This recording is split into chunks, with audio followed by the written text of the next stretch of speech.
I can't remember what year it was, but I remember the case. It was Preston v. Carr. My father was the head litigator, and I was spending most of my time sleeping with the office furniture. Everybody was a good attorney. I was just out of law school, trying to learn, trying not to drown. And our shared legal assistant, Regina Shelton, best AA who's ever been in AA, her daughter-in-law had a son who was overseas serving his country. And we followed the story, because the thing is that if you aren't overseas serving your country, you may not be able to empathize fully. It doesn't touch you. I mean, intellectually you can say, here are brave people doing something necessary and good, and you can commend them, but you're not dodging bullets. There's something distinctly different, and it may not necessarily touch you. But it was still pre-trial, but I remember distinctly when it touched us. Regina came in and announced that her daughter-in-law's husband, Evan Morgan, had been very, very seriously wounded and would be coming home. And we frankly didn't know whether he would live or not. And all of a sudden, Preston v. Carr didn't seem all that important anymore. We spent a couple of weeks worrying and wondering about Evan. Evan did come home, and Evan recovered. About a year ago, I heard Evan play guitar as a singer-songwriter, and he was absolutely phenomenal. Evan didn't just recover, he didn't just bounce back, he bounced forward in the sense that in his recovery, he gained an entirely new aspect of himself. It's really stunning and amazing to hear. So I'm very proud to welcome Evan Morgan. I'm looking forward to sharing Evan Morgan's music with you. Evan, would you like to come to the stage?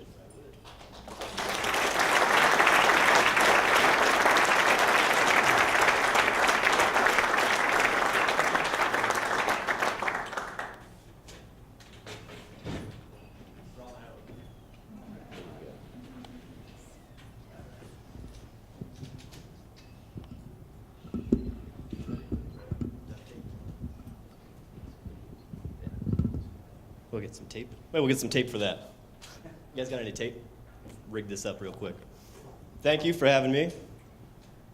Resilience is a topic that I know a thing or two about, unfortunately. I guess before I start singing, I might as well take this time without a microphone to introduce myself. Like Brandon said, I was in the Marine Corps. I was injured in 2005 by a roadside bomb. That was kind of the thing at that time. And yeah, I mean, I was fortunate. I grew up with a very tough love mother. There was 3 of us. I'm the baby. I still am the baby at 31. But resilience was kind of taught to me. It wasn't really a virtue. It wasn't a choice. It wasn't a thing that you chose to do. It was just something that you were supposed to do. You were supposed to be resilient. Life, and this is a theme that I've heard so far, we can all agree pretty much that life sucks. There are really bad moments to it, and when those happen, that's just life. And the first step to getting past that is accepting it. I guess that's why it's the first step in all the rehab programs, right? But you got to accept that there's a problem before you can move past it. And for me, I was fortunate enough to have that skill set already, and how to talk and duct tape a microphone at the same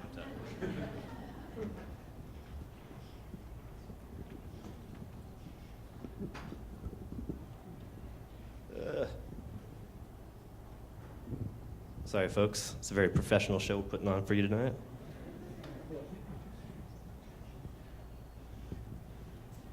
But the songs I'm going to perform for you tonight aren't so much about resilience per se. I mean, they're not about soaring eagles or anything like that. But for me, music started as a therapy, a way to share those sucky moments, get them out, get them on paper, maybe sing to myself in a garage somewhere, and then move past them. So, first song I'm going to perform is about my mother.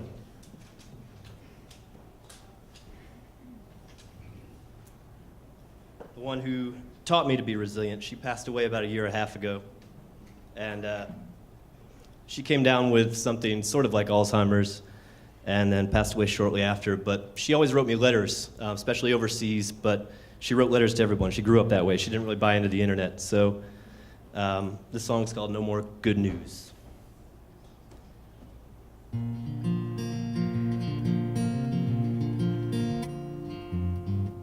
Stacks of penny savers for things that I don't need. An increased tax assessment on my property. It's a second final notice from the power company. Pre-approved financing at a modest interest fee. But where is the letter I've been waiting for? No, there isn't any good news in my mailbox anymore.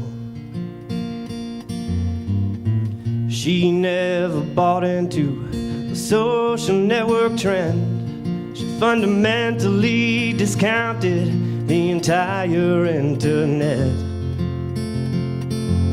So she only corresponded with a paper and a pen, and awaiting her dispatches made me feel a child again.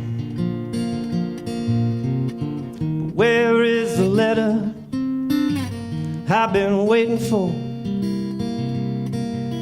No, there isn't any good news in my mailbox anymore.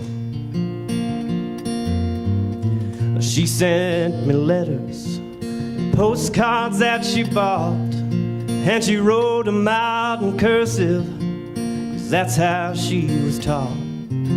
And though I couldn't reckon every word, I understood the thought, and I must have read 1,000 times each one that I got. But where is the letter I've been waiting for? No, there isn't any good news in my mailbox anymore.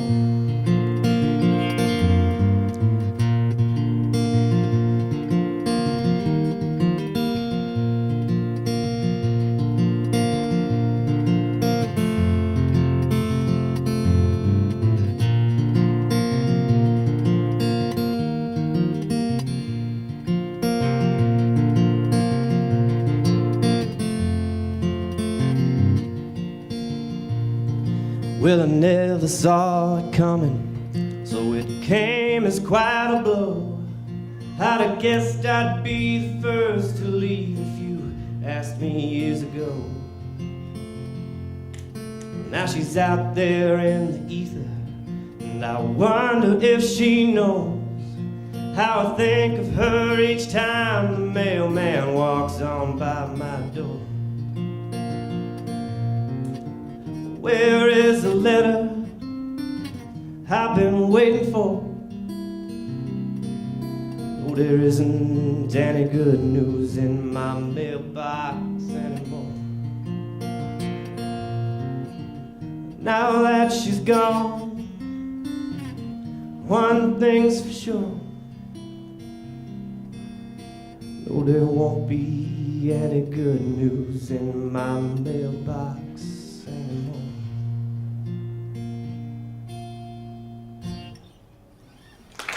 Thank you.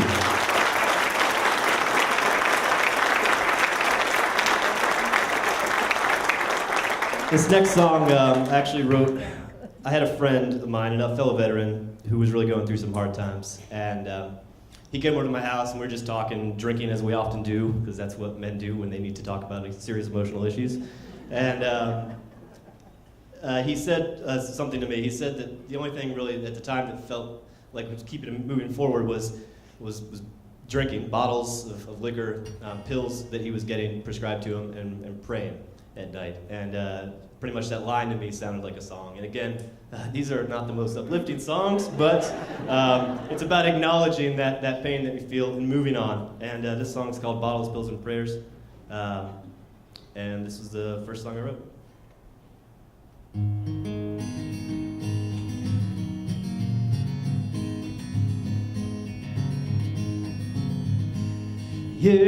Yesterday I was in the combat zone.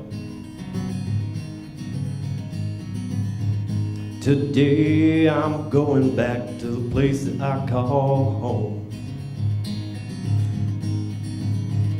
I've got no idea what's lying up ahead. The things that I see while I'm lying in my bed.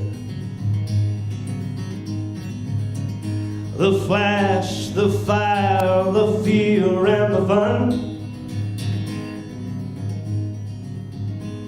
Living every moment in arm's reach of a gun. The friends that I had that I don't have anymore. Just faces peering at me through the fog of war. Well, I can't forget the sounds and I can't forget the sights. The call of the clerics running through the night. The smell of death that lingers in the air. My only solace lay here in these bottles, pills, and prayers.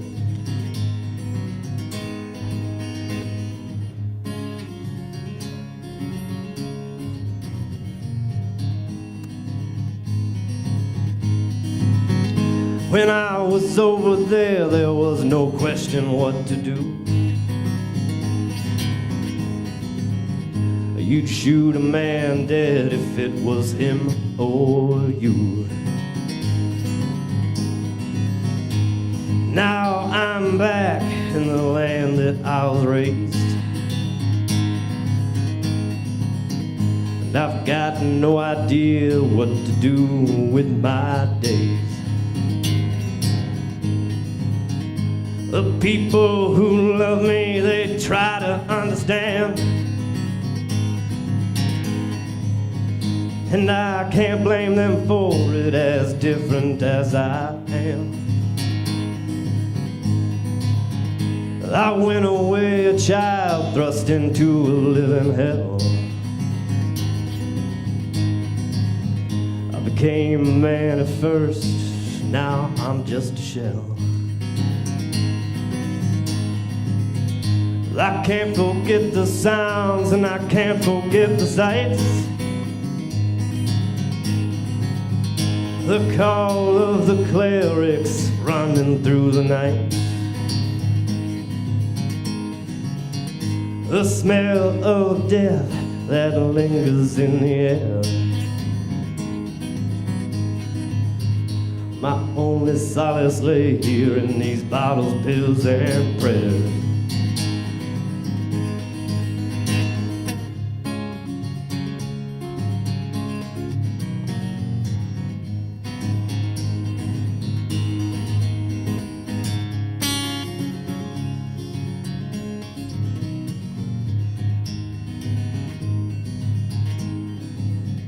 This country that we live in is obsessed with wealth and power.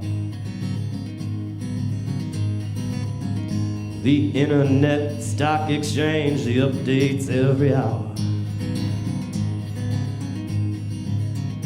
I guess it all makes sense if you've never witnessed death or experienced a life measured breath by breath. I'd go back today if I only had the choice to get back in the fight, to look out for my boys. 'Cause I'm dying in my head while they're dying in the dirt. And it feels a lot to me like dying this way's worse. I can't forget the sounds and I can't forget the sights. The call of the clerics ringing through the night. The smell of death that lingers in the air. My only solace lay here in these bottles, pills, and prayers. I need to see the horrors, I need to feel the pain.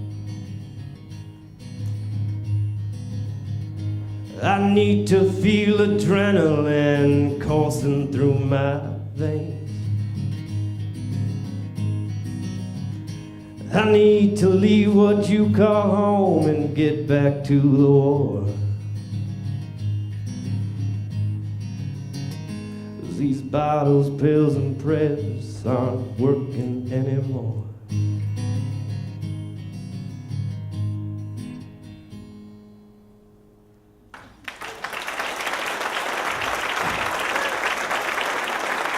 Thank you. Again, that is probably about the most depressing song you'll ever hear in your life. But for me, what that allowed me to do is to get it out, and for my friend too, the one who inspired it really, is to get that out there. We have a camp out, a group of veterans that I know that we go and we go out in the mountains and get away from everyone else where we can all be crazy together. And that's one of the really only other places I play this song. And it does something there, and it allows everyone to kind of get that feeling out, realize that they're not alone, and, you know, find that resilience in them to just continue forward, because life sucks, and you need to be resilient to keep going. Hopefully we have a more inspiring message after the intermission. Thank you.